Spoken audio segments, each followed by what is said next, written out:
नमस्कार दोस्तों। चुनाव आयोग ने सुप्रीम कोर्ट की तय समय सीमा से एक दिन पहले ही स्टेट बैंक ऑफ इंडिया यानी कि एसबीआई से मिला चुनावी चंदे का डेटा अपनी वेबसाइट पर डाल दिया है। इस डेटा के मुताबिक जिस कंपनी ने सबसे ज्यादा इलेक्टोरल बॉन्ड खरीदे उसका नाम future gaming and hotel services private limited है। दोस्तों, अक्टूबर 2020 और जनवरी 2024 के बीच इस कंपनी ने 1368 करोड़ रुपए के इलेक्टोरल बॉन्ड खरीदे। लेकिन इस कंपनी की चर्चा इसलिए भी हो रही है क्योंकि इस पर ईडी की कई कार्रवाइयां हो चुकी हैं। आप क्रोनोलॉजी को जरा समझिएगा। ईडी ने लॉटरी कंपनी फ्यूचर गेमिंग की 409 करोड़ रुपए की संपत्ति जब्त की।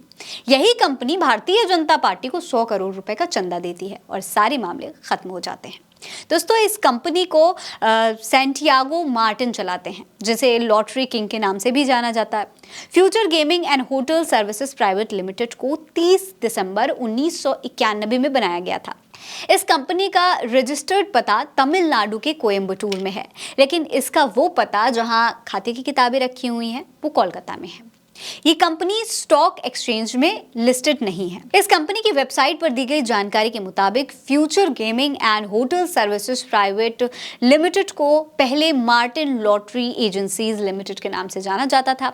इस जानकारी के मुताबिक ये कंपनी 2 अरब अमेरिकी डॉलर से ज्यादा के कारोबार के साथ भारत के लॉटरी उद्योग में सबसे बड़ी खिलाड़ी है। पूर्वोत्तर में उन्होंने सरकारी लॉटरी योजना पर काम शुरू किया। इसके बाद उन्होंने काम को भारत से बाहर भूटान और नेपाल में भी बढ़ाया। लॉटरी के अलावा सैंटियागो के कंस्ट्रक्शन, रियल एस्टेट, टेक्सटाइल और हॉस्पिटैलिटी जैसे क्षेत्रों में भी काफी बड़ा बिजनेस है। दोस्तों, इस कंपनी के मालिक के बेटे जॉस चार्ल्स मार्टिन 2015 में भारतीय जनता पार्टी में शामिल हो चुके हैं। ये सबसे बड़ी और हैरान करने वाली बात है। इस कंपनी पर कई बार ईडी की कार्रवाई हुई और ये चंदा देने वाली फिर सबसे बड़ी पार्टी भी बन गई। अब दोस्तों, आप इस कंपनी के चंदे के धंधे को भी जरा समझ लीजिए।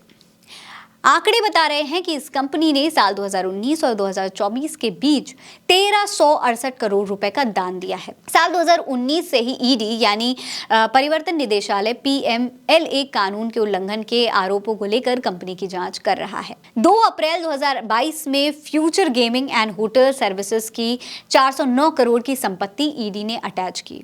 लेकिन फिर क्या हुआ?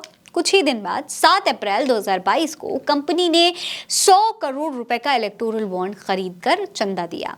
चंदे का सिलसिला आज भी जारी है। कंपनी के मालिक का बेटा बीजेपी का सदस्य है। सोचिए, ईडी ने जैसे ही फ्यूचर गेमिंग नाम की कंपनी के खिलाफ हेराफेरी की जांच शुरू की, कंपनी ने उसी बीच 100 करोड़ का चुनावी चंदा देकर सारा बवाल हटा दिया। फ्यूचर गेमिंग की जांच का क्या हुआ होगा आप जान ही सकते हैं। चंदा किसको दिया गया, रेड फिर क्यों नहीं हुई, ये बड़े सवाल हैं। लेकिन गोदी मीडिया आपको ये कभी नहीं बताएगा कि मोदी जी हमेशा ये क्यों कहते हैं कि फ्यूचर के लिए काम कर रहा हूं। अब ये पिछले कुछ सालों में लिया हुआ चंदा आने वाले चुनाव के प्रचार के लिए फ्यूचर प्लान के जैसा ही माना जा रहा है। दोस्तों, राजनीतिक दल ने साम दाम दंड भेद हर तरीके से उद्योगपतियों से उगाही की। भारत के इतिहास में इतनी बड़ी लूट शायद ही आज से पहले कभी हुई हो। आपको क्या लगता है? अपनी राय में कमेंट सेक्शन में लिखकर जरूर बताइएगा। ये खबर आप उल्टा चश्मा यूसी पर देख रहे हैं। मेरा नाम है फरीन अंसारी। आप रहें स्वस्थ मस्त, बस यही है दुआ हमारी। मिलते अगली वीडियो में, तब तक के लिए अलविदा।